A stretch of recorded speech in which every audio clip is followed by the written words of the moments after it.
What happened? Right when we start talking about, the internet shutting off. Guess what?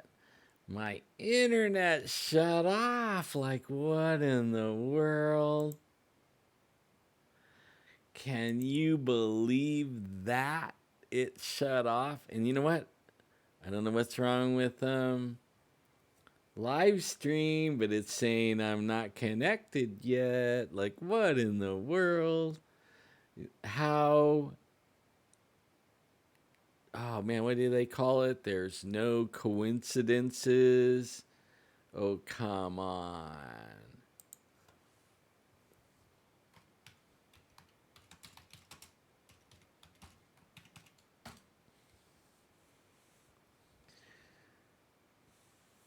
It says playback interrupted. Please try again. Do I have to like redo that? Let me see.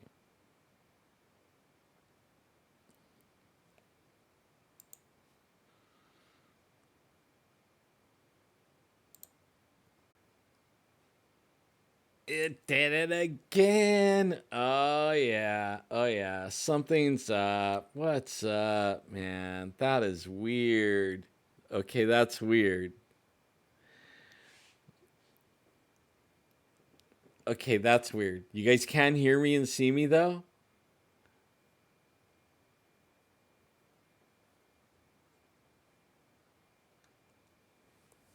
Man, I would love to go with you, Adolf. I go over there and see the volcano. Like, how far did you say the volcano is from where your wife and baby are? Sweet, cool, man. That's weird. We were just saying that, talking about that. Like, did they do that just to show me that they were listening and they are? Oh, they're safe then. 200 miles, that's pretty far. All they got to worry about is maybe ash, maybe. I know the ash can go that far, but they don't got to worry about anything else, I don't think. Yeah, I think they were listening to me, man, and they just gave me the yeah, we're listening to you, and then turned me off.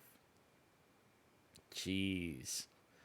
How crazy, man. How crazy. I can't believe it. Like, I'm so innocent, though. I didn't do anything. Come on. Don't shut me off like that, guys. Why don't you get in my chat and say hello if you're listening? I mean, come on.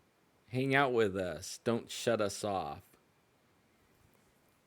Yeah, that's kind of lucky they don't live in the ash area because that's nasty. I mean, it could get in everything in your house, it can mess up your cars. It's nasty stuff.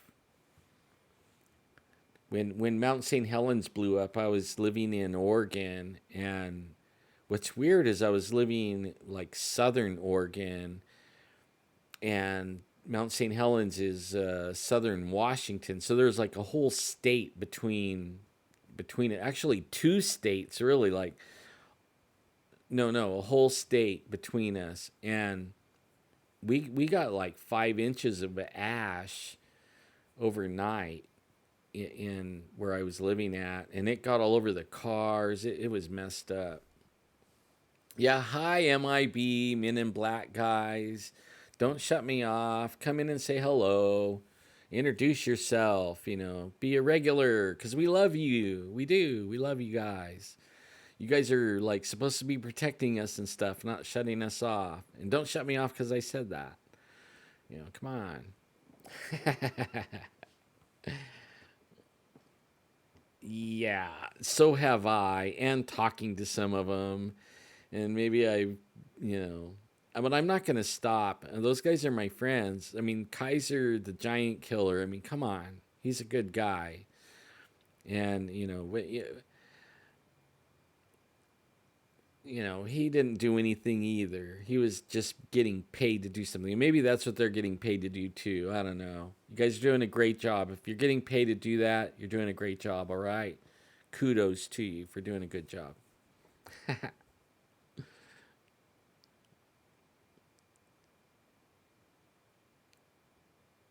Wow, 10 hours.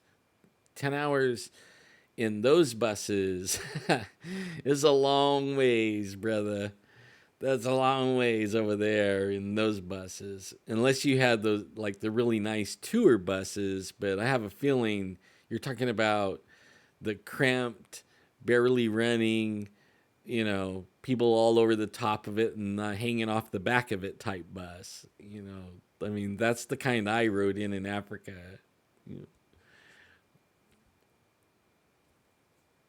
Geez, 7 miles, man. When it went off, you're lucky to be around. I think I wouldn't even live around there. I watched it blow off. I think it was 1984. Hi, Christina. Long time no see. I'm gonna go squatching with you. Yeah, in 1984, I was like just sitting at my computer, and I would, because they had a live cam going on Mount St. Helens, and I would have it like in the corner of my computer screen, always showing the webcam of Mount St. Helens all the time, because every once in a while I would burp and do stuff, and I'm interested in volcanoes, and one day it popped right when I had it on, and I watched it actually. The last time that it erupted, I watched it erupt, and it was so cool to watch I think it was 1984. I think I'm not sure. It might have been 94 or 2004. 2004, maybe it was 2004. I get my dates mixed up, but I think it's 2004. 2004. Yeah, you got me. It was 2004, I'm pretty sure. But 2004, or maybe it even was later than that. It might have been 2008. But okay, I can't remember the date. Shoot me. Um, but the last time it went off, the last time it went off, I actually watched it live on my computer, and I was so happy. All I know, it was like October. I can't remember the date. I really can't. It might have been 2008. I can't remember. That's way long time ago. Ancient history. I think that was the first time it went off. 82, 81. That was the first time it went off. But it popped once. It popped again, and it wasn't that long ago. It was in the 2000s. I'm pretty sure. And I mean, I had it. I watched it live, and then I replayed it and replayed it and replayed it, and then turned on the news and watched the news and replayed it on the news a bunch of times because it was so cool to see a volcano actually blow up. I don't ever want to be near one when it happens though, but it's cool to watch on video. Yeah, so Christina, how's everything? Have you been out? I love your pictures. You take such beautiful pictures. I mean, you have the photographic eye. I gotta tell you, you make me jealous because I used to live in the foothills for a long time, and it's so beautiful up there. And you take beautiful pictures. I love the one at the there where you were at, that I think it was Oak Flat that you were talking about. That, and you had the old pictures.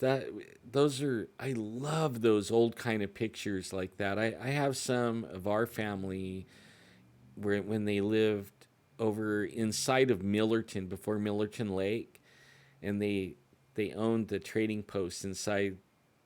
I guess now it's buried under the lake, but they owned it in there, and I have some pictures of those and the old time pictures, and I love that stuff. I love history, but I also love the mountains, and where you live is beautiful, absolutely beautiful. And I know it's the way that you're taking the pictures, because some people can take pictures in the most beautiful area and you're kind of like, you know. But your pictures are usually pretty good. You have that eye, like, you know, right what to aim the camera out and take the picture that and really capture it. And I like that. So I appreciate all those pictures. I wish I had that gift. I don't even have that gift. I work on trying to get that gift of taking pictures. Or I have some other friends that have that gift, and it drives me crazy because it seems like they just can jump out and go and make all these beautiful pictures, and I could take 500 pictures and they all look like crap. You know, probably giving myself away on that. Gee. No, 33, you're young. Very, very young. Yes. 33. Yeah, so tonight's my night. What I'm doing for all the ones that came in later is just it's an open chat. Anything everybody wants to chat about, I'm gonna only pay attention to the chat, and we'll talk about what you guys want to talk about, and that's what we're doing tonight. I also, if anybody wants a call, I have a phone number.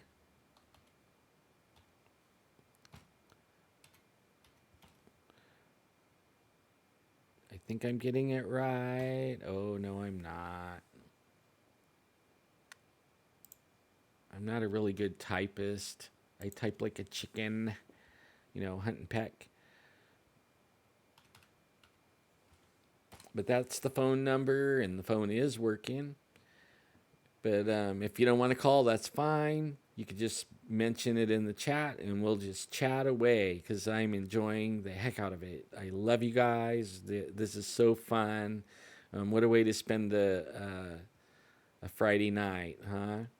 And we're getting away from all that political stuff. Thank goodness.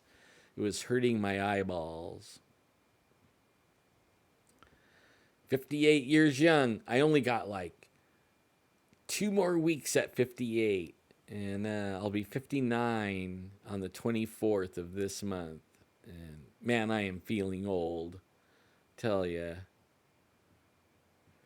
The most terrifying experience I ever had with a demon.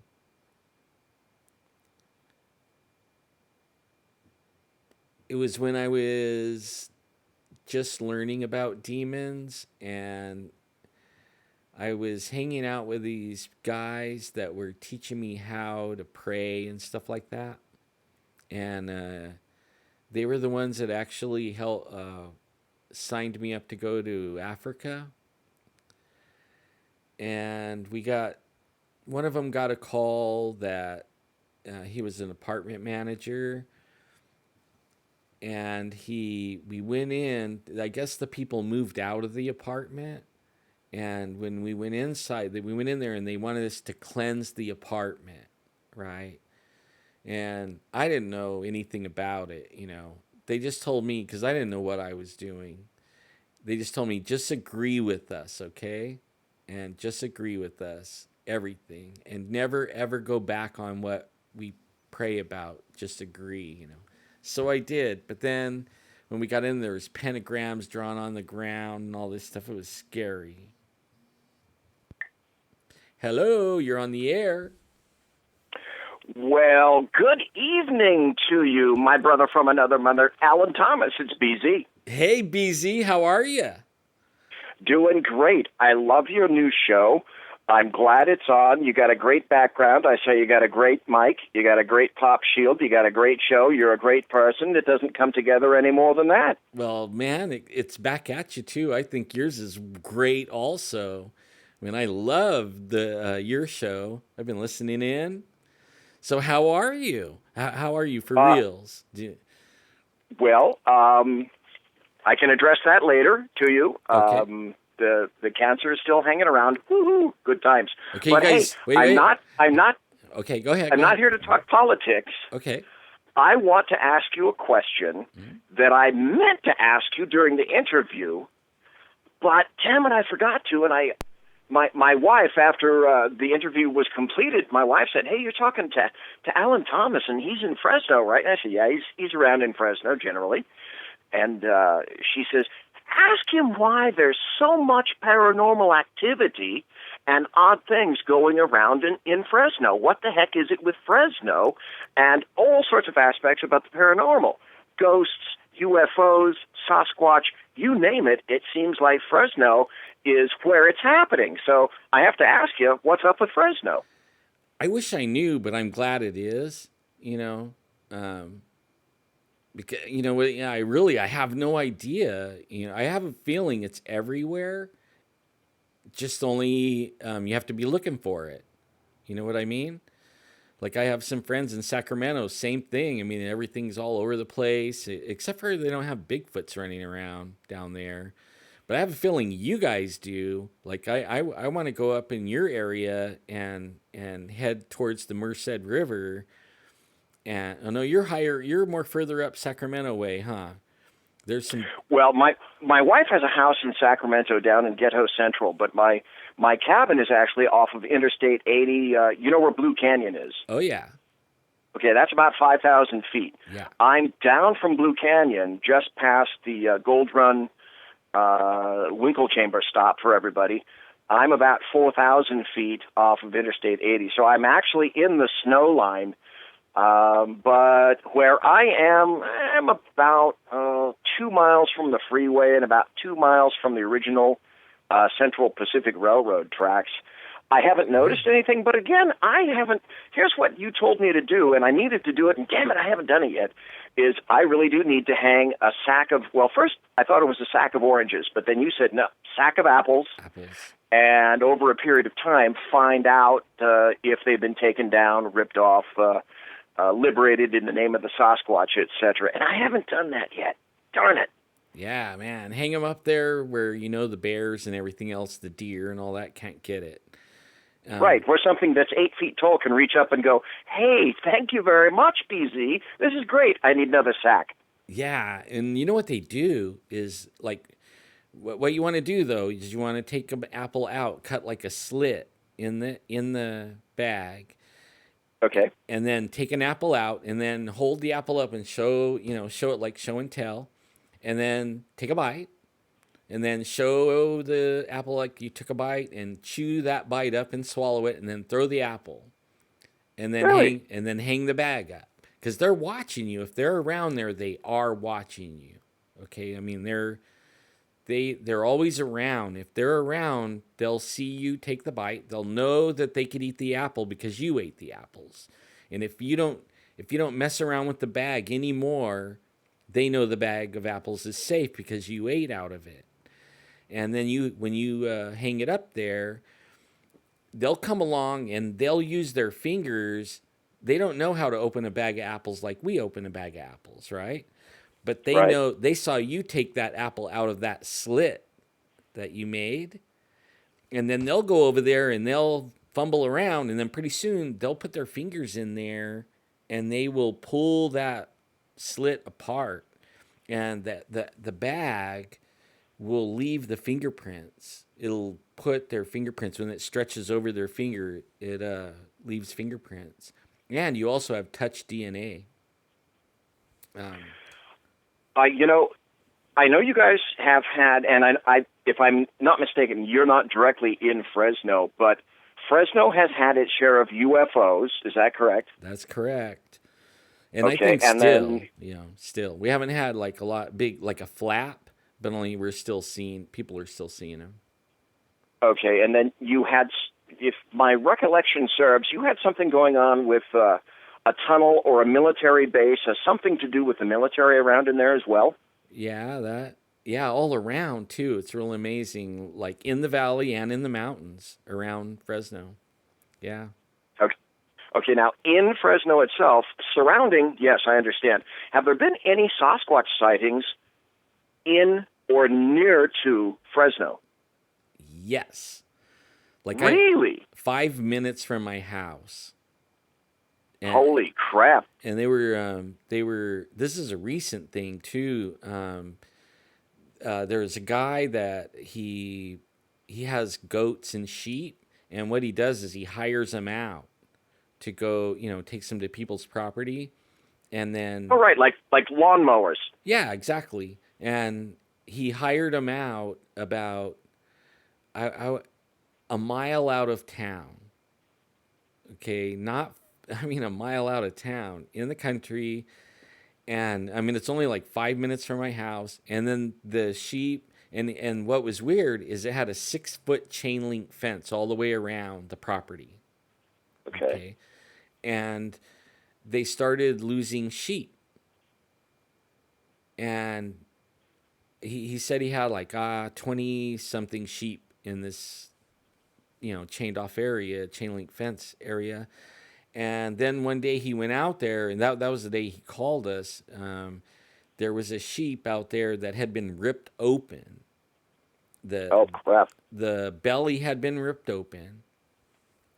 The intestines and stomach had been ripped out, and then ripped in half and thrown to the side, like like one half of the guts and stomach was on one side, and about 7 or 8 feet from on the other side of the goat was the other rest of the intestines and stomach. And now whatever can rip a stomach intestines in half is strong.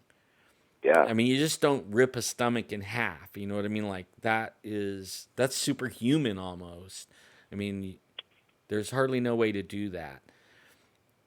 There was no blood. Okay, the thing was it was wherever it was killed there. It was laying right where it was killed, but there was no blood. It was almost like it drank the blood out of it before it ripped it open, and then only the I don't know what kind of meat you call it, like the heart meat, the liver, the organs. Yeah, the organ meat was all gone. That was what it ate, and it left everything else. So the rump and all that, the shoulders, all that stuff was there, and the neck was twisted around all the way around. Like Okay, now is that something that a Sasquatch would do? You'd have to tell me. I don't know. Do they act? Are they meat eaters? Yeah, they are meat eaters.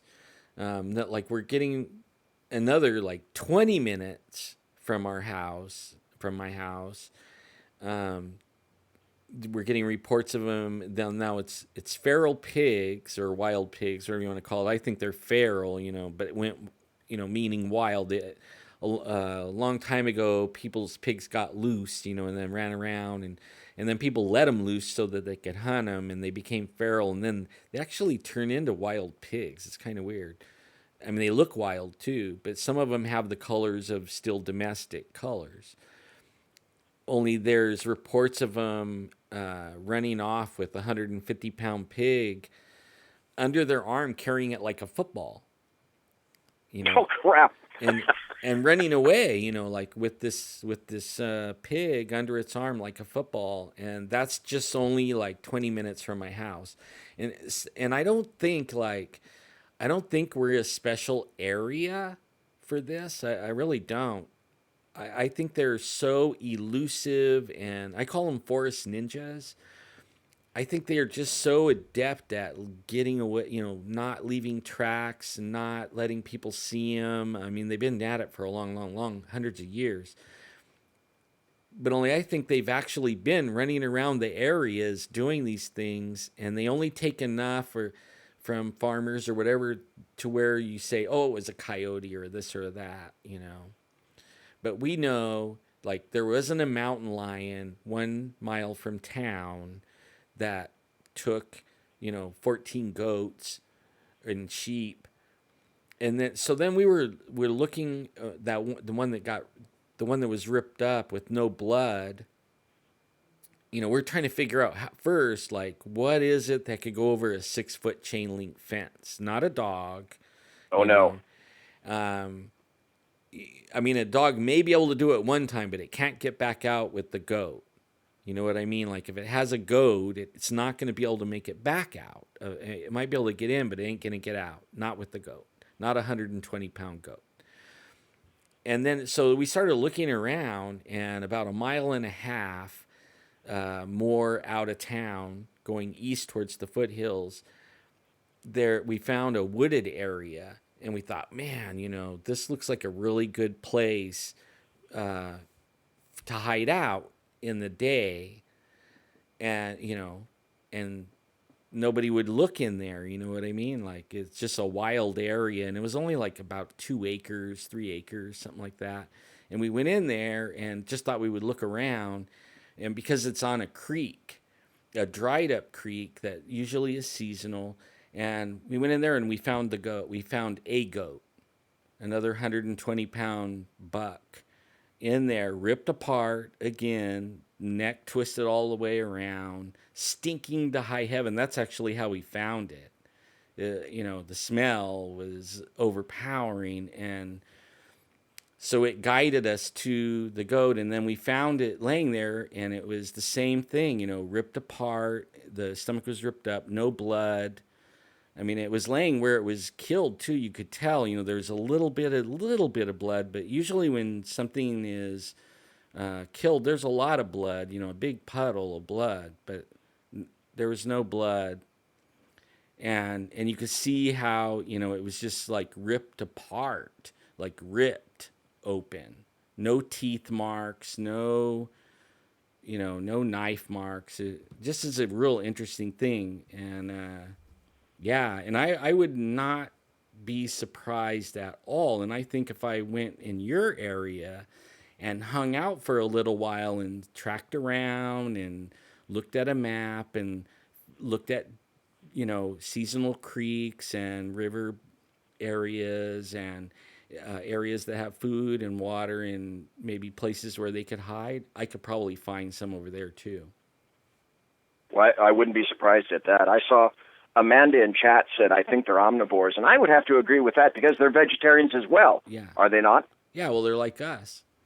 I mean, we eat salad and stuff, Oh, yeah. They'll eat what is convenient, so to speak. But I think you're right. If you've got a 6-foot fence, number one, it's not going to be a mountain lion. Right, yeah. Now, we've had people that were killed on the American River Parkway in Sacramento by a mountain lion, but they're not going to be able to drag a body away. And they're certainly not going to have sufficient power to leap over a fence with a sheep. And it's also, I got tons of brown bear up where I am. I'm sure you've seen them and you've seen their tracks and or their spoor when you've been going out as well. Oh, yeah. So I know we've got brown bear up there, but a brown bear is not going to get over a 6-foot fence. A brown bear is basically going to go through your 6-foot fence, but he won't go up and over an undamaged 6-foot fence. Right. And then GJ Maple in chat says, BZ looks like Santa, LOL, but as a potty mouth, I like him. Well, I saw your video, where you had the glasses and everything and all that. That was so cool. It was cool. Well, I mean, you must be. I enjoy doing that. Okay, now for your thing, you must be in heaven right now. Like they made the big drop, and now there's a lot to talk about, huh? I'm a political junkie, and I'm not going to go politics on your show because I'm not going to Bigfoot your show, so to speak. But I do have another question though. Sure. About say Fresno and Sasquatches. Would they tend to move from areas far away and start to move a little bit more towards populated areas because of the recent drought, and they're coming down perhaps because they're finding themselves more challenged for food? Okay, it's 5 years now that I haven't really told anybody that, but 5 years about that we've been from our first hint that there were in the valley. And as it developed and we started looking around and what we did was, we started talking to neighbors, and then we would drive like 2 miles. Like we would look at a map and drive follow the areas where we think how they're moving in the night. Like I believe they move at night. And I think they like citrus, not because they like to eat the citrus so much, but citrus stays green all year around. It doesn't lose its leaves, and it's a really thick tree. You can't see through it. So and big. So I mean, they could go 2 rows into a orange or a tangerine or whatever, and they're gone. Or they could step right into one and be gone, and nobody could see them. Even we could do that. You know what I mean? So I mean, we started looking at places like that where they could move without being seen, and we started finding that maybe they've been coming down here all along. I mean, it's there. Everybody grows everything down here: peaches and grapes and oranges, and I mean, like even over there, where in your area, it's the same thing. And when you hit the valley floor, it's all farms, and they're growing, and there's livestock and everything. It's like a smorgasbord. It is. Ever since I was a kid, it's been a smorgasbord. And I think they've been coming down here a long, long time. Just nobody.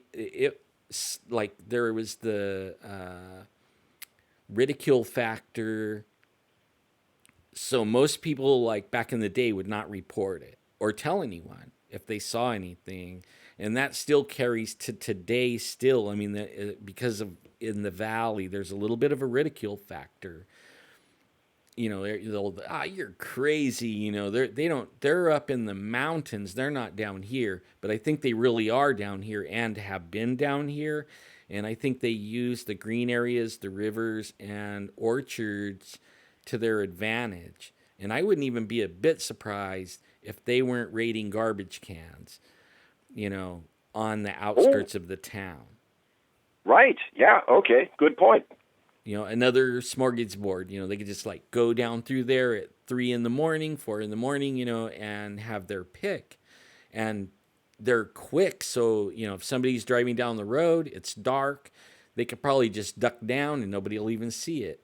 But I don't know if you're familiar with our area. Just only a few weeks ago, a guy reported that he saw one by Kerman, and just outside of Kerman, and it was running across the road. It took 2 steps, and it went. Holy crap! It went from one orchard to the other orchard and crossed a road in 2 steps, and was gone. It scared the guy so bad he didn't really want to cross the path of it. He felt like making a U-turn, and he was wishing there was a road that he could actually not turn in the direction that it went. He wanted to turn the opposite direction, but he was actually in between, out in the country, the big long country mile, blocks or whatever they call it. And what he did was when he got to where he saw it crossed, he made sure he's going 70 miles an hour and crossed through there. But he said it scared the life out of him because whatever it was tall as the trees that it came out of. And then it made 2 steps, and then it was gone into the trees on the other side, and it was as high as the trees. And he estimated the trees at about 12 feet tall. And I've been meaning to go out, He won't go out there by himself. He's so scared still. And I've been meaning to call him and get out there, and check the place out. But, if I can, I'd like to tickle your brain and change gears and ask you a question, and then I'll get out of your hair. Okay. It's about UFOs, and it's this. Have you an idea about why it is that now we're seeing a lot more about UFOs being revealed, and it's going mainstream? I mean, you're having people like ABC cover pilots that are reporting about UFOs. You're having reports about various other countries and UFOs, and how it is that perchance they've agreed that they're going to share information. What's going on with UFOs going a little bit more mainstream than I've seen them in quite some time? Or ever. Yes, exactly. I have all I have is a theory, And it's the same theory I have with the Bigfoot and some of the other like supernatural hauntings and stuff like that, like demon stuff. And Okay. I think they're all related. Um, the same, and actually getting into the political thing, the all of a sudden it seems like the political environment's turning. It's not like Democrat, Republican, really like what everybody wants. It's more like the light and the dark. You know what I mean? Like almost like Star Wars. You know, the Empire and the rebels, and I mean it's almost like that. And I think that's what's happening is the veil of this dimensional thing is getting thin, and I actually think they're building up because there's more and more Bigfoot sightings than ever, and more UFO sightings than ever, and more supernatural stuff than ever that I know of. You know what like in the last 3 years, it's just been off the hook, and I think Yeah, it's all related. it's starting to get mainstreamed Yeah. in a way. And so I had a question. I was curious if is there a someone or perhaps a series of someones that are starting to do this. They're trying to send us a message almost as if, you know what? Get prepared. You need to get prepared because something is coming. That's what I was thinking. I mean, am I way out in left field somewhere thinking that? No. It's almost like they're broadcasting, wake up, become more attuned to what's going on around you because we're trying to clue you in as best we can and not be quite so obvious. But it is becoming more mainstreamed. Yeah. No, I think you're right on the money, man. And I actually think it's going to get more and more still, and I think it'll become more and more clear where the line is. You know what I mean? What I mean by that, like right now, there wasn't a line. You know what I mean? Like whatever blew your dress up. You know what I mean? You could do whatever makes you happy. You know. Only I have a feeling there's going to be there. It's going to get more and more obvious the war that's going on around everyone, and it's not just. I have a feeling there's this war in another dimension that's going to break over into our dimension. That's what I think, and I really believe that, and it might, you know, and I read the Bible and stuff like that too, and it talks about that, and I've had a lot of experiences in that around the world in different places, and like the West, we are so like dead, spiritually dead. When you go in other countries, it is a lot more voodoo, and a lot the battles are amazing. You know what I mean? Like it wouldn't even fly over here because everybody would laugh you out of your, you know, they would laugh you out. But over there, they're dead serious and they'll kill you if you don't go along with it. You know, like don't go in the water on Tuesday because there's a curse on the water and you'll make all the fish go away. You know, they'll kill you if you touch the water on Tuesday. So, I mean, it's way different, but only all that is starting to really start build up, and now we're starting to see over here too, where everyone's more spiritually dead, more tangible, more cut and dry, more black and white, more material, you know, to where everywhere else is more hoodoo voodoo kind of thing, you know. And I actually think, you know, keep your eyes peeled because we're gonna see. This is like today was the drop, the first big drop of the deep state, you know, the dark side, the empire, you know, that's run by the Illuminati and all this stuff, you know, that they're saying. And I think we're going to see more and more of that come out. We're going to see more pedophiles getting busted.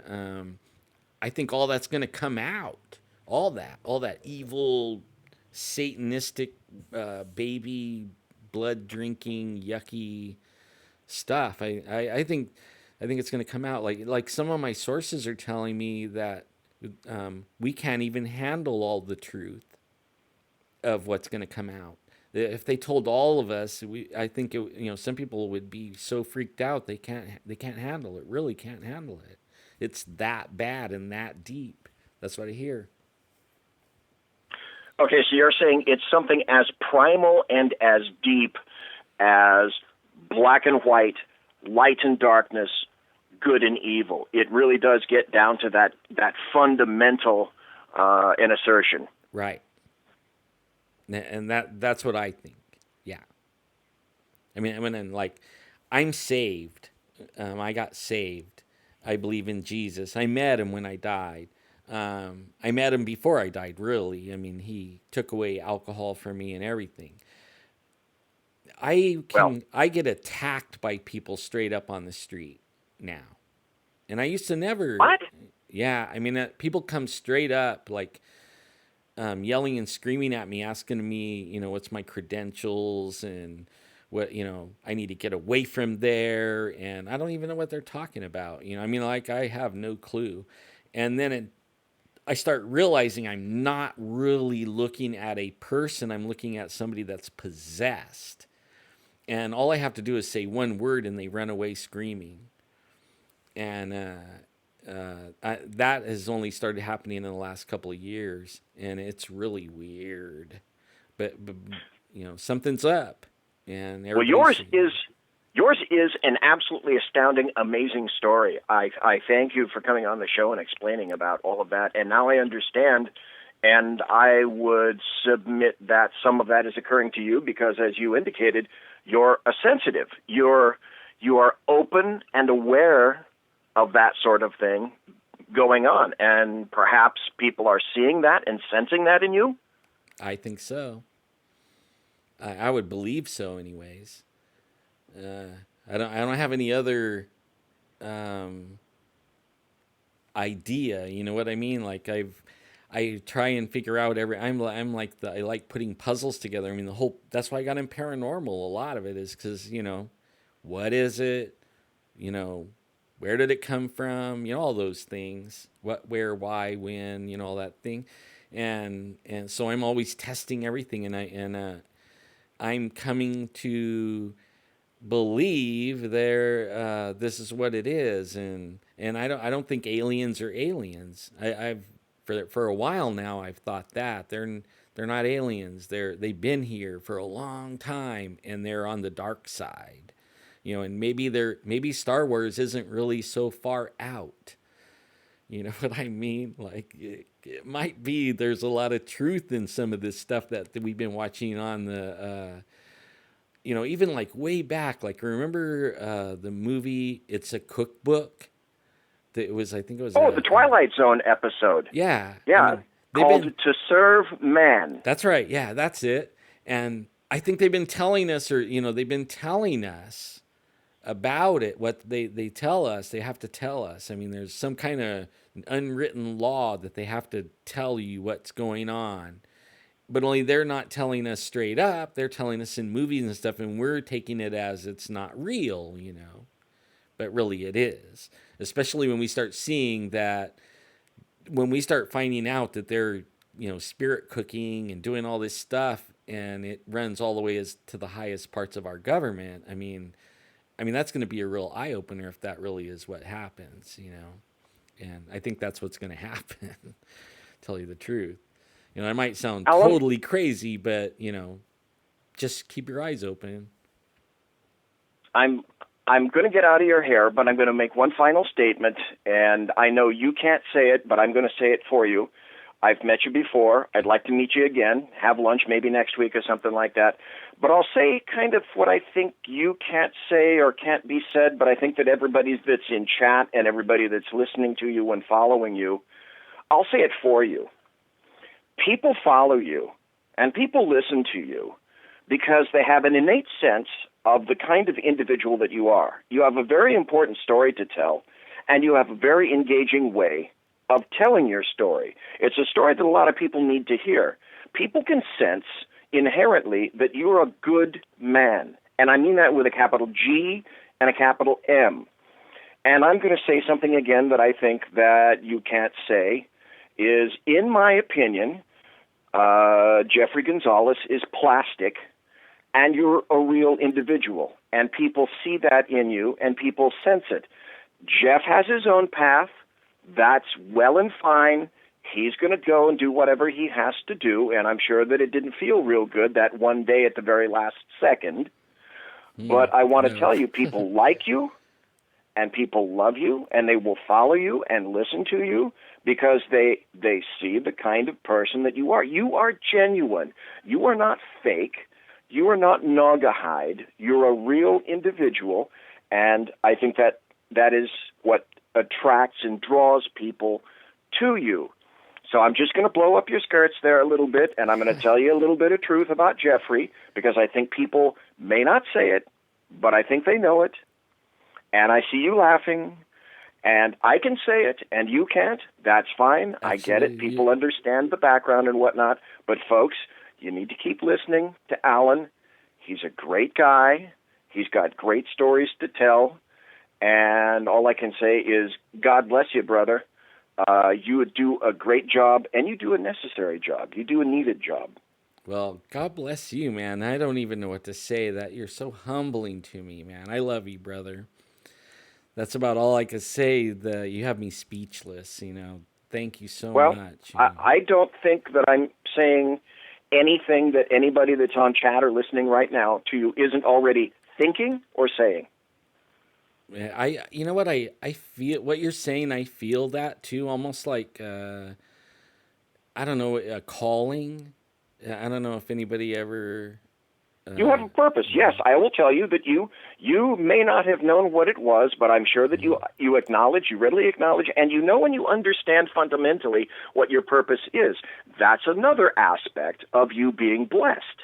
Well, I'm trying to figure it out. It's like groping around in a dark closet with the light off, but only I have found the light switch, and I'm working my way to figuring it out, and mostly it's the people that I feel like it has to do with the people. I care about everyone, and I think it has a lot to do with the people. And there's something I'm got to bring to the people. I don't really know exactly what, but I'm going to keep on getting out here and doing what I do. And I have a feeling that just like this equipment and everything and all the people here and everything, it's just going to fall in place. And I just have to keep getting out there. That's all. And I'll be led right to what I need to be led to, because I think it's all, there's no coincidences and stuff like that, No, there is no coincidence for your being here. I can summarize it no other way than if this were a time for Alan Thomas, this is a time for Alan Thomas. And again, I'm not trying to, curry your favor, blow up your skirts, blah, blah, Rentune. I'm just telling you the truth. Right. I'm being honest with you. You have a gift. You have a blessing. You have a sensitivity. People see it. They know it. They understand it. And that's why you are a good, well and true good soul. Well, I feel the same way about you, believe it or not. Like, I listen to you. You're captivating. I love your shows. The same way. I mean, I think there's that same thing with you. And I think you're going to beat that cancer, because I think just like how I've been having heart attacks and health problems, there is something that is trying to take out the people that have a message that isn't conducive to that one side. You know what I mean? Like, I think it wants to take out those people.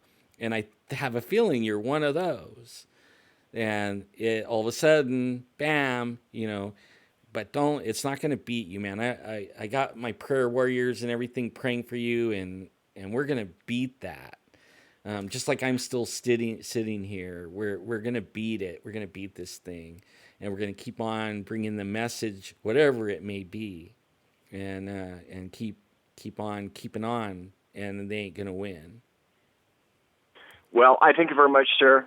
Like I said, I'm going to get out of here. I greatly appreciate it. I'd like to sum up with this final thought. You know what? It's easy to be evil. Yeah. It's difficult to be good. Yeah, it is. Amen on that one. Bless you, my brother. And then You have a great show, sir. Stay in touch with me because I really do want to have lunch with you. It's been a while, and we got to have lunch. Okay. You got it, sir. Thank you take for care. Calling, God bless you. Man. I love you. Alrighty. See you, sir. Okay. Bye-bye. Bye.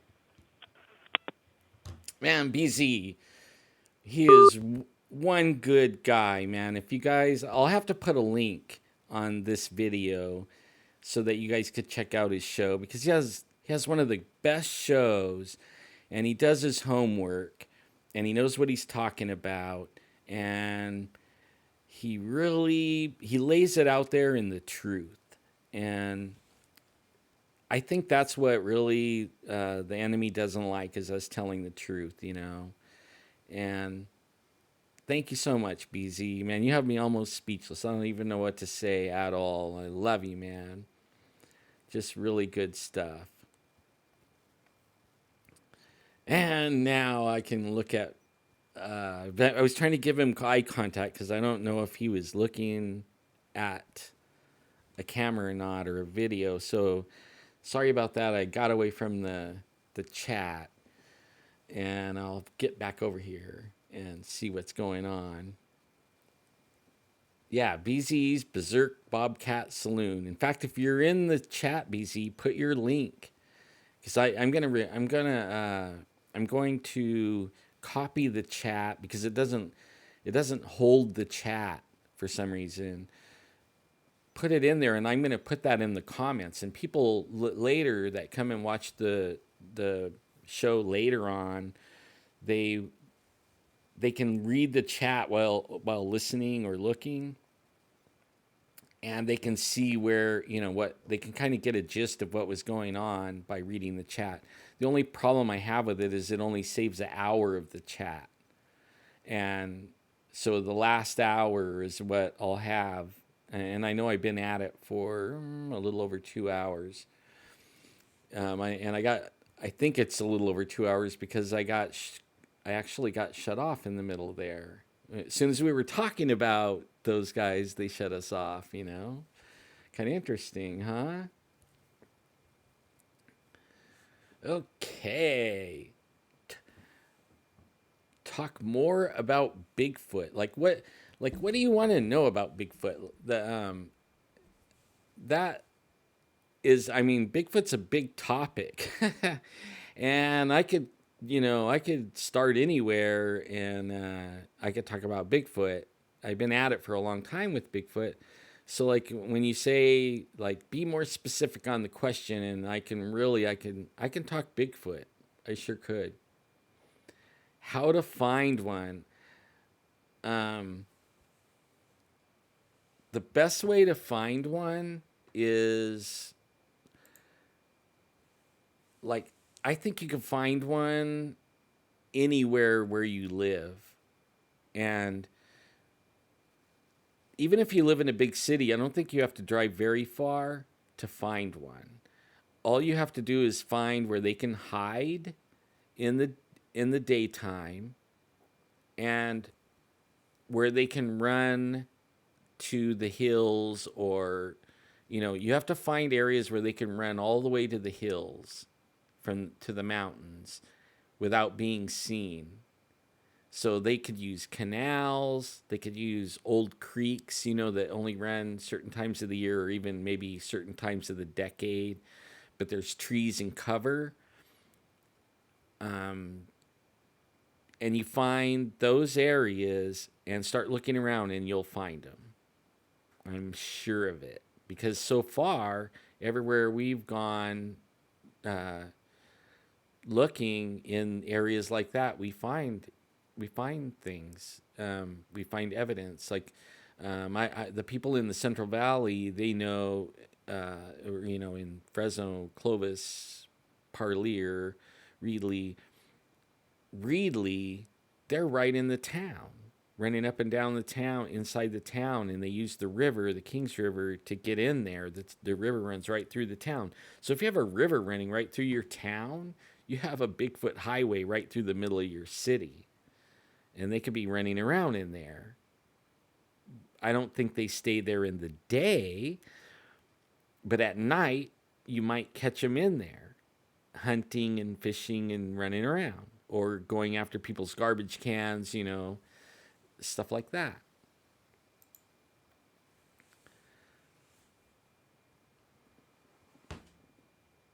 You just want to hear Bigfoot. If you piss them off, you'll hear them, because they'll let you know they're there. That's one cool thing. I mean, I have some videos with sounds of them that you can hear them yelling at us and making noise. Like if Christina's still in here, she's in one of them, and I actually caught heck on that video because I edited it down. The video is actually it's actually an audio, not a video. But there's actually like 3 hours of video or audio, and these Bigfoot were screaming at us for the whole 3 hours. But it wasn't. It was like every so often over the 3 hours. Well, I could have put this 3 hour audio on there, and then you'd have to sit there and wait and listen to us talking about nothing, like boring stuff. So what I did was I edited it down to just a few minutes of talking and putting all the vocalizations all in a row, in order though, of it happening. And then I put it on there, and then everybody's like, where's the rest of it?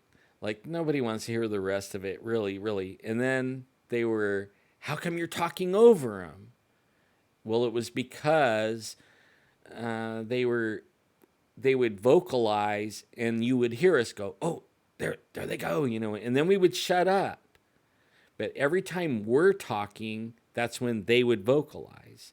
When we would shut up, they would shut up. So then we were all shut up and listening, and they won't vocalize, right? And after a few minutes, we would get back to talking again, and we'd be talking along. And then all of a sudden, we hear the vocalization as somebody's talking, and then it was like, oh, there they are, and you would hear it behind our talking. But as soon as we shut up, it didn't do it again. They're like smart. They know that if we're all quiet, they're gonna be quiet. They wait until everybody's talking and engaged before they vocalize. So we talked over every single vocalization and that's the reason, because of that.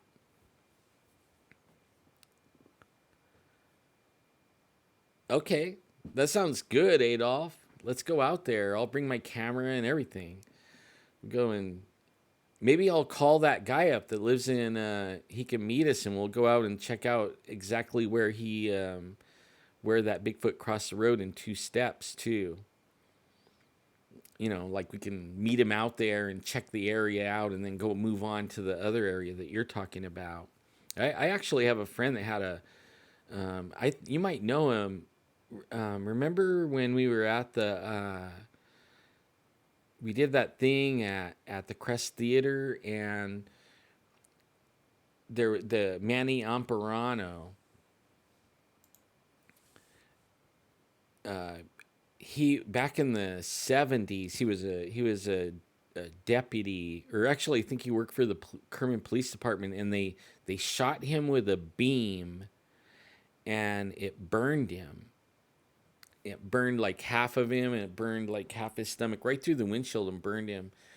And actually his kid, after he got, burned by these UFOs, or this UFO, his kid turned out to be a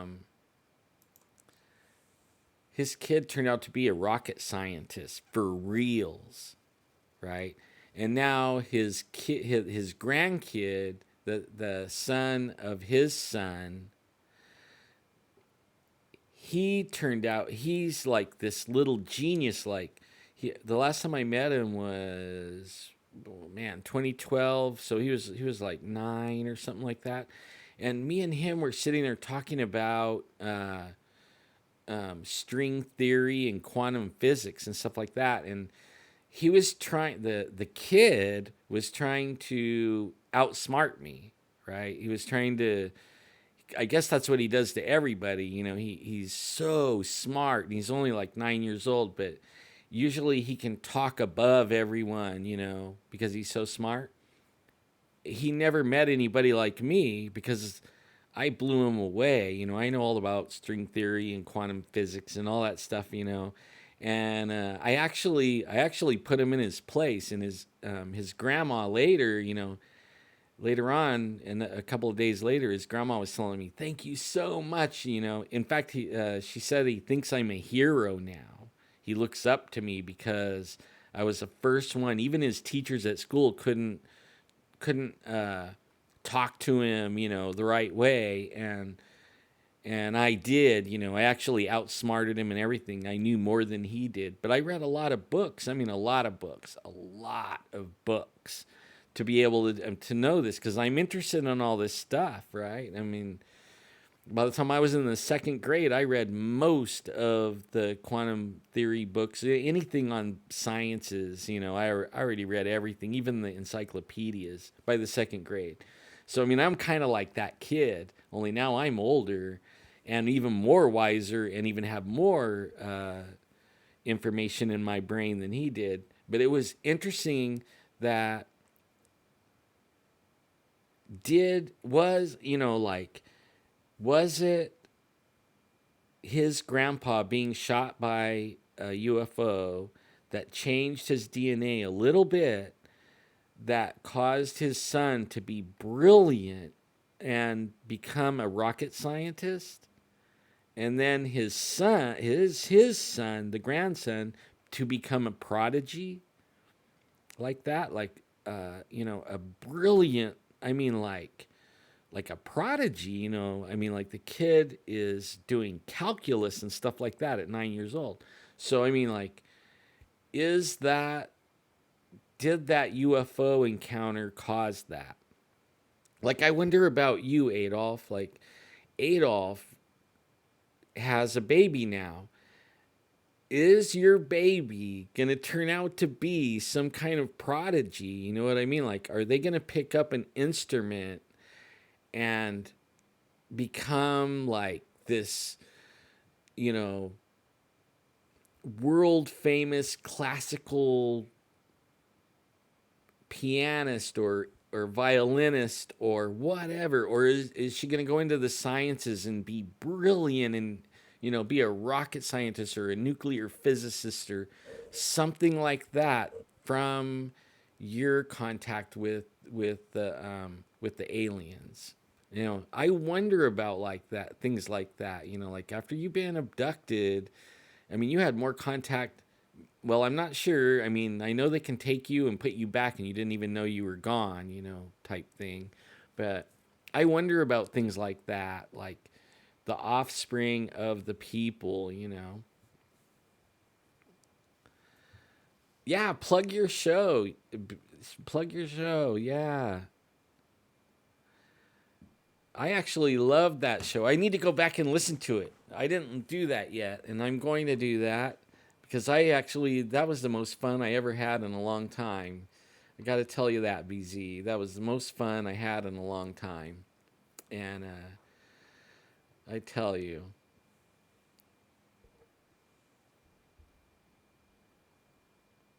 you should be able to put links inside the chat right here. I think it works. I would get off of here and go and find it, but I'm afraid I'll mess up the software and it'll shut me, I'll shut myself out, you know? Yeah, I mean, man, BZ, like he has like an insight on I don't know where he gets his information, but he has the information on the inside, or he's doing his homework. He's also some kind of prodigy when it comes to politics and stuff like that. I gotta tell you, he knows his stuff.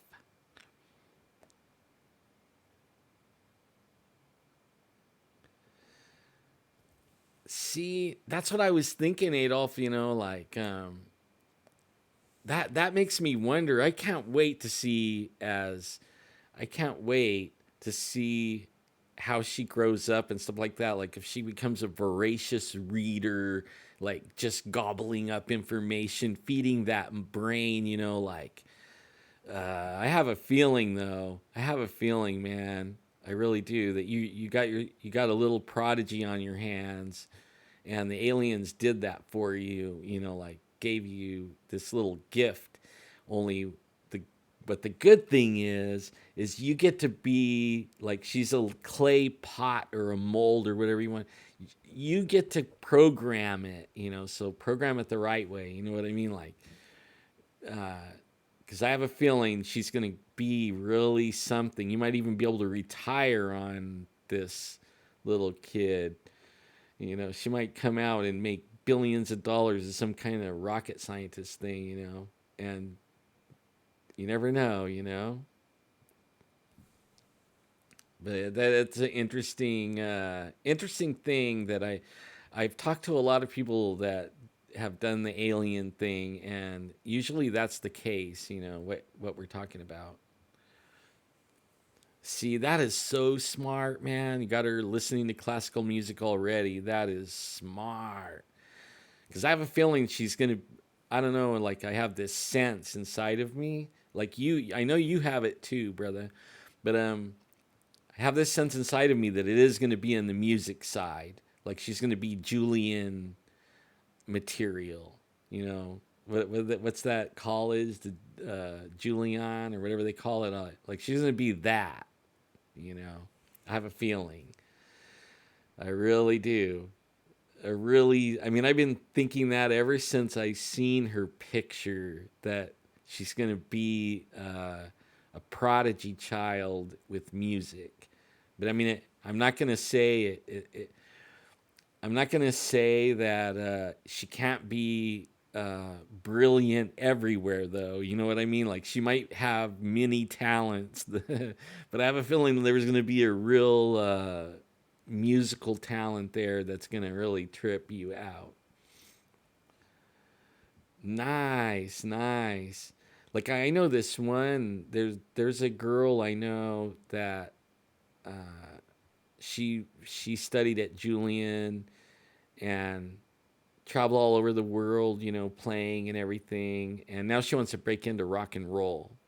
And I mean, she's brilliant, but she plays she Juilliard. Yeah, that's it, Juilliard. This girl graduated Juilliard and she's a violinist. And she got hit by a car out jogging and she lost her leg recently. And in fact, I want to stay in touch with her and pray with her and pray for her and not let her get into the depression, because it's when you lose something like your leg or something, you could go into a real depression and you might like end your life or something because you don't have the life you had before, right? Hopefully it does not affect her playing. But she wants to break into rock and roll now and she wants to get more creative. She's been playing the classics and all that stuff, classical music everywhere, and packs out places. Only I think that when she lets her inner imagination and all that run wild, her creativity and everything, I have a feeling she's going to go real far in the rock world because, first of all, she's talented, like beyond talent. She doesn't just play the violin, she can play nearly every instrument and master at it. So, I mean, she could be her own band if she makes recordings, you know what I mean?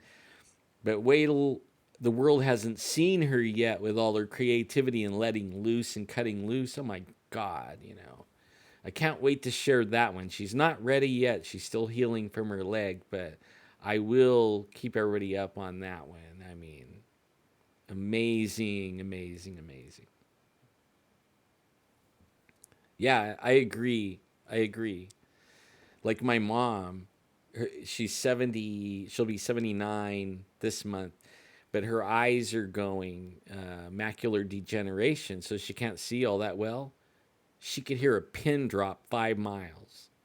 Like she's probably listening to my conversation all the way on the other side of the house with the door closed and her door closed, right? Her ears are just off the hook. She can hear anything. It blows me away, you know.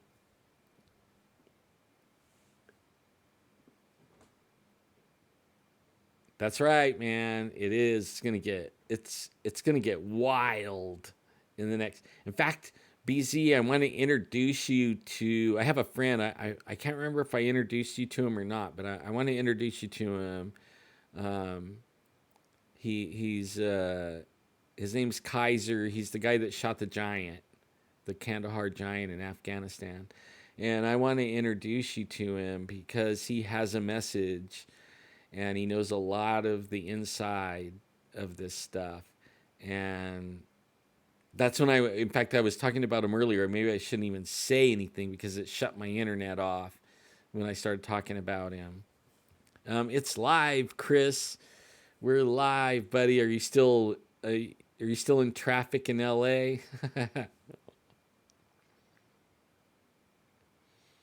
Yeah, DC's safe, I think. I think you're all right. As long as you're not a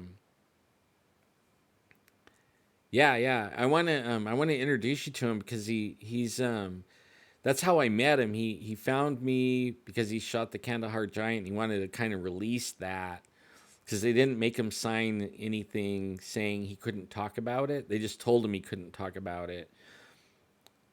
But only he's been on L.A. Marzulli and all that. But only he doesn't. He has his own political thing going on, and he knows a lot of inside intel and a lot of the stuff that's going down. And we've been conversing for I don't know a couple of months before this, and and last night he was actually celebrating the hammer drop, the first drop that came today, the memo. And he's telling me, that there's more, a lot more. Man, good night, Adolf. You have a good one, man. Don't work too hard. It's gonna be Saturday, double time. Yeah, he didn't have to sign an NDA. The only thing he worries about, though, is, or a little bit, not a lot, though, um, is saying something that would get him in the crosshairs, But he's not really too worried about it because he has a lot of friends, and I think he will. I'm going to be Skyping with him. I was supposed to Skype with him tonight, and actually, he has his own. He wants to start his own blog thing, and I've been helping him set up his equipment, and in fact, if anybody wants to do a blog thing and you need help doing that, and you want to, you need help, let me know. I mean, now the internet, I could help from afar with the thing. Yeah, he has friends with firearms, and he has a lot of friends on the inside still serving, and he's kind of like a little bit of protection, and also there's a fear factor that he's trained. I mean, really trained, scary trained. He was the 9 o'clock knock guy, if you know what I'm talking about. So they're more afraid of him, of what he might do if they don't successfully, do whatever they're gonna do. And I'll see because I'll be Skyping with him, and I'll see what he says, and I'm gonna turn him onto your. I'm gonna turn him onto your web thing because I have a feeling your show because I have a feeling he'll really like it a lot. You know, but maybe we could do a 3-way one. That would be really fun. To start with, that would be a really cool, fun thing. Because I mean, he knows his stuff, man. Like when he was telling me about the killing the giant, well, we have something in common because Bigfoots are giants, and maybe there isn't much difference between the Kandahar giant, even though it had red hair and it looks, like it wasn't hairy all over. But we are giant hunters, right? Or he's the giant killer and I'm the giant hunter. So I mean that's how we kind of met like that. And but so yeah, I'll find out. I'll stay in touch with you on that one. Man, the Wolfe Manor, they tore it down. There's no more Wolfe Manor. It's just a dirt patch now with a for sale sign on it. I wonder if the dirt is haunted. Maybe we should go do something out there. Huh? I know there's a fence around it, but it doesn't mean we can't aim things at it and see what happens. That would be kind of fun. Take a K2 meter and a flashlight and stuff and go out there and see what we could do.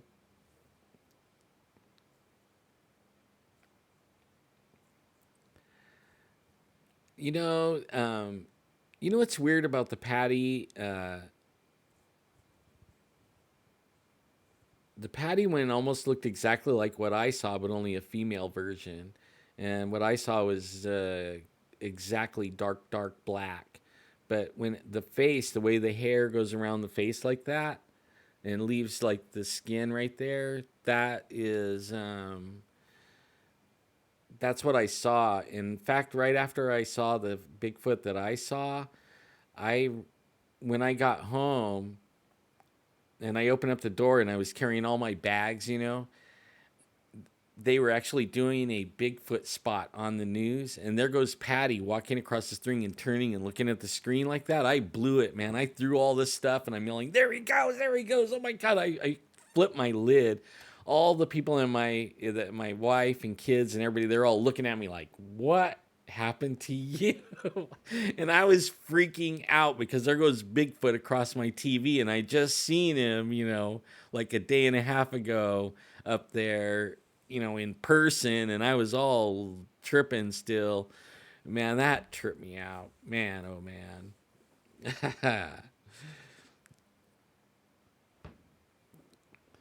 Man, thank you, sir. I like the UK people too. I have a lot of friends over there. I love them. You guys are great people. I bet there's a lot of history over there. I wouldn't mind going over there and checking that out. And then, Ito, what happened to your brother, man? I want to know. I want to know. What happened to your brother at the Wolfe Manor where you won't go back? That's a big deal if you won't go back. Yeah, there's some people watching from all around. I have Switzerland and all around, but I have some good fans in the UK and Scotland over there. And I love those people. A lot of them are my friends on Facebook now, and if they're not, they should be. You know, because I like to hear about what's going on over there. A lot of what's going on over there, I hear that the same thing's going on over there as here. I heard the Queen is running for cover. That's what I hear. Yeah, I bet. I I bet it's thick as skeeters, man. Yeah, there's a lot of history over there. I mean, they had Pendragon. You guys know who Pendragon is? Anybody know who Pendragon is? This is a test. Who's Pendragon? This will give you an idea of what we're dealing with even today. Who's Pendragon? I bet Viper knows who Pendragon is.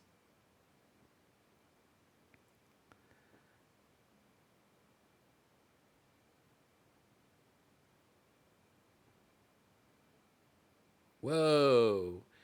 They're actually they're pushed, physically pushed while they're in there by some entity. Man, dude. Wow. Was that in the daytime? Or it was in the daytime, huh?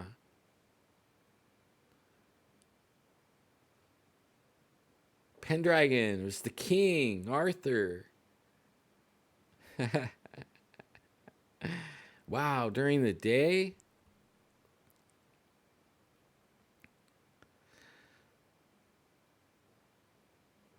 Man, yeah, over like that's a trip. Okay, that's a trip.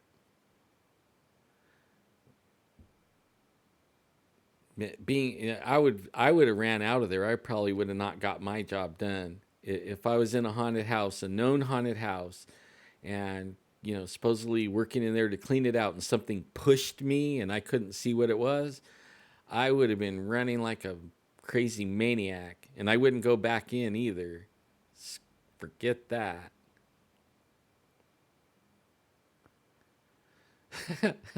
Yeah, well, you guys saw Bigfoot too, right?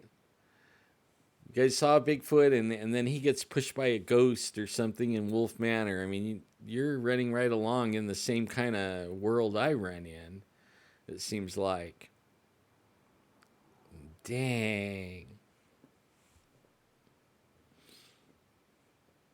Yeah, maybe you'll have to call in, Ito, one day. You'll have to call in and chat with me on the phone. Or we could Skype or something, or actually it's cool just even chatting like this. I mean, now everybody heard the story that your brother was in Wolfe Manor and got pushed. That was right towards the end of Wolfe Manor too. I actually didn't believe in Wolfe Manor for a while because he actually bought it and then made it a haunted house, right? And was charging people to go in there, and he had like all kinds of gadgets and stuff in there set up that would go off as you walk by it and stuff like that, and people would do. And yeah, I was in Sierra Spy, finding I can't remember what season it was, but it was called the Sierra Spy. That was my Finding Bigfoot. And then in Monsters and Mysteries, it was called Bigfoot Wars.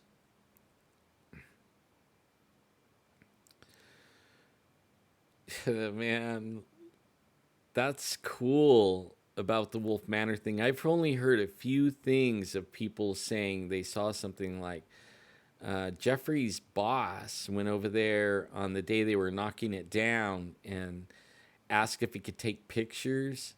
But right before they started knocking it down, they had all the heavy equipment there, and it was real early in the morning, and they got some pretty neat pictures from there. I mean, there's things in the pictures. I think Jeffrey shared it one time on the show, but only I always thought it was fake because I thought people were experiencing the setup of you know a haunted house for pay. You know what I mean, to make money. And then when Clovis told him he couldn't do it anymore, I thought he left stuff in there, and when people went in there, they were just experiencing the leftover from the haunted house. But I the getting pushed, that is not a leftover from the haunted house. And then I know a lot of the stuff was already demolished inside there when your brother went in there. A lot of the walls and stuff are knocked out, and anything of value is taken out of it already, out like wiring and all that stuff. So none of that stuff would have worked. You know what I mean? Like, I know there was phone calls. There was actually phone calls to the police department from the Wolfe Manor to the cop shop, and but only the phone lines were cut. So they couldn't figure out how the phone calls, how could Wolfe Manor be calling 911 if there was no phone line there? And and they have a way of tracing the 911 calls, and it led back to that haunted mansion, but the phone lines were cut. And that's a trip right there. That reminds me of like the one where my son that worked at that hotel, and somebody was calling for a Band-Aid, and they went, a Band-Aid. So they took the Band-Aid, he was security. So, it's like, go up and knock on the door. He had a Band-Aid, and nobody answered the door. And so they, called their dispatcher and said, no, there's nobody there answering the door, and they left. They didn't think it was such a big deal, a Band-Aid. And then somebody called the front desk again asking for a Band-Aid, and they went up to the room and knocked on the door, and nobody answered the door with the Band-Aid. And they're like, nobody's answering the door again. Can you check and see who's in this room? Call them and tell them we're at the door with the Band-Aid. So when they checked, there was nobody in the room. Nobody rented the room. It hadn't been rented for at least a week. So they got the pass key card and they went in the room. And when they went inside, there was blood all over the room, puddles of blood in the carpet, handprint blood going down the walls. I mean, there was blood everywhere. It was like somebody killed 3 people in there. There was that much blood. And to this day, they have no idea what happened in that room, and they don't know who did it. And then I told him, well, when you went out and then came back in, was the blood still there? Kind of like it was there when you looked, and then when you went out and came back, it was gone, right? And he's like, no. They had to rip all the carpets out and the furniture. There was blood all over everything. They had to totally remodel the room. And they still rent the room, too.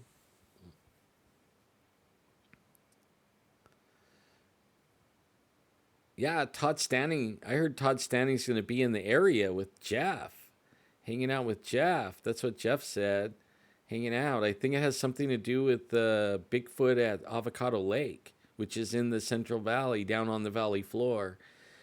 It closed. They closed it. That was when I was still with Jeff, and we were over there investigating for a couple of years, and they closed it like October, and they said they're going to open it again on November 17th, I think it was, and they didn't, and it's still not open, right? And we were over there, we were doing reports right from Avocado Lake that there was Bigfoots running around in there. We actually have a picture of one running along the river on the other side of the lake. There's like this little road that goes between the lake and the river, and there was a Bigfoot running through there. Somebody took a picture, and we were investigating that. Well, right after that hit the news and went viral, the county closed that lake, Avocado Lake, and it's still closed.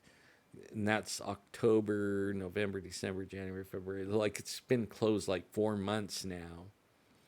And they say it's from trees that were dangerous and might fall down and kill people, but really I think it was from Bigfoot, because they haven't even been in there at all.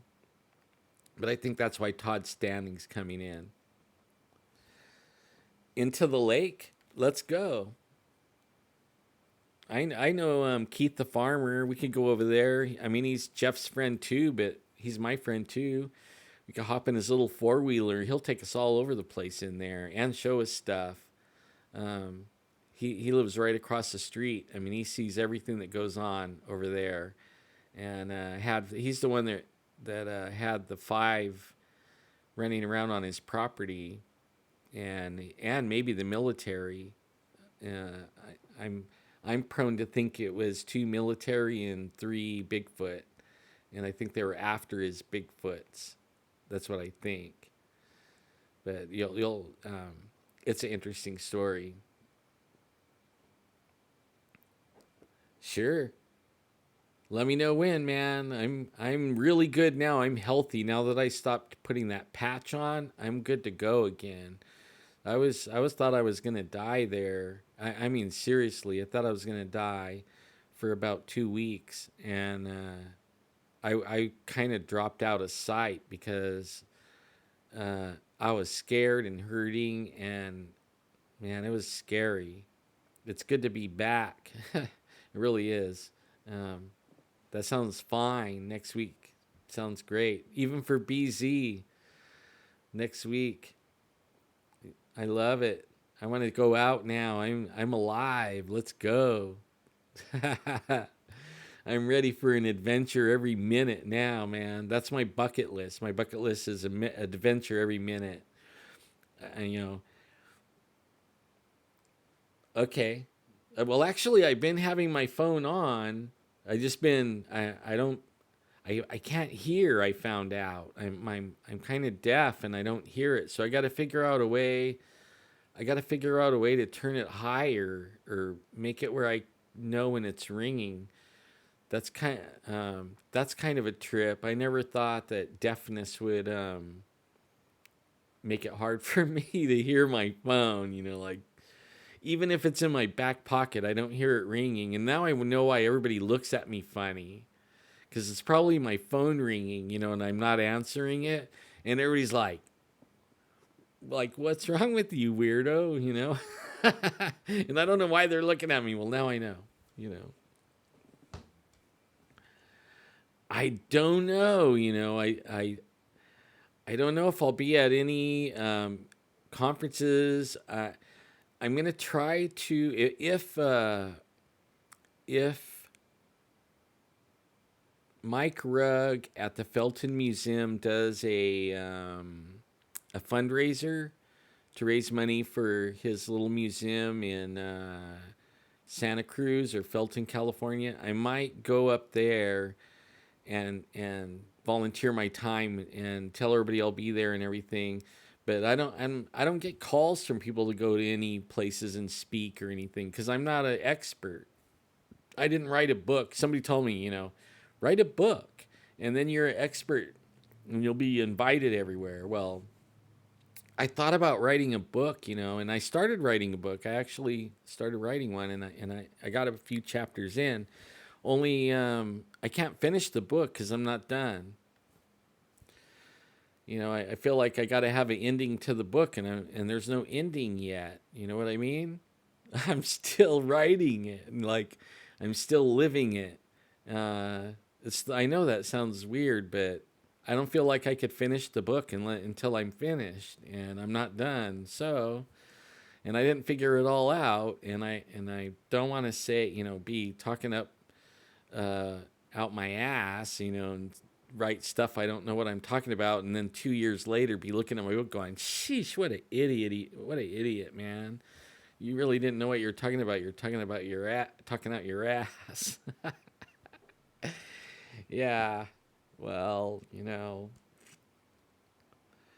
well, you guys, man, and an external speaker. I wonder if can you get them like to hang around your neck? Those external speakers. Like I was wondering if there was one that you could hang on your ear and Bluetooth the ring. Because I have one good ear, only I'll never be able to hear anybody talking, but I'll be able to hear the phone ring. You know what I mean? Like, I don't know. There's got to be a way.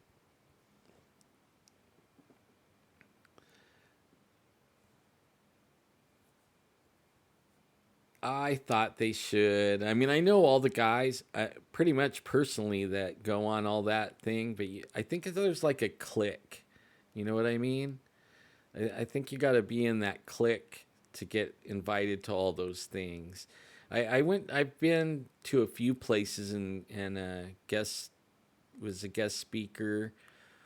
The most speaking I ever did was when actually before I got into paranormal research this way. I mean, I always was researching it, but when I worked in the casinos, I actually guest spoke in the universities for 7 years, 2 universities. Every semester, I would speak in the marketing and retail classes, and I did that for 7 years. So I mean, I'm not. It isn't like I can't go do that. You know what I mean? I got over the. It took me a few times. It's hard to get out in front of 300 people or 250 people and start talking, but only I can. Now it's nothing. You know what I mean? Like I can go speak like this camera. Like I know a lot of people they have a problem just getting in front of a camera and knowing there's all these people watching. Like I don't care. I really don't anymore. I don't care what people think. I'm the only ones that I care about think are the ones that care about me. So if you care about me, I actually care about what you think. But if it's just people wanting to get to me, I don't care. Bye, Amanda. Love ya.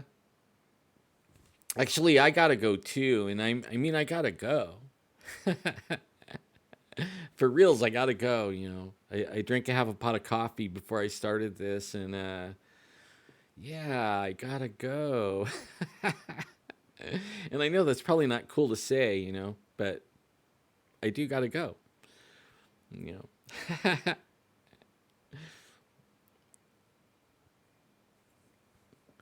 Well, I don't know who all is in here, but I want to say I love you guys. And then I want to say, all you guys pray for BZ and his cancer. Let's kick cancer ass this week, In Jesus' name, we command the cancer in BZ to die. It has to die. It can't live because we command it to die. In Jesus' name, BZ will be healed, whole, made whole right now in Jesus' name. Die, cancer. You can't live because we command you to die. You cannot live in BZ. And that's the way we pray today for BZ. We kick that cancer's ass today, right now. And I want all my friends to pray BZ's cancer die. Agree with me. Just agree with me. That's all it takes. Just agree with me. And that cancer's on its way dead right now. We command it to die from the roots. It will die all the way back to the roots. They will not find cancer. In Jesus' name, amen.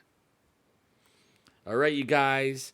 It was fun. Thank you, BZ, for calling in. Chris, love you, man. Gonna be seeing you soon. Gonna be seeing you, BZ, and Adolf, and everybody. I know Adolf's gone. All you guys, I'm praying for you that you have abundantly blessed month. That's how I pray. That's how I roll. You guys have a good one. I had a really great time tonight. It was really fun. And I want to do it again real soon. So love you all.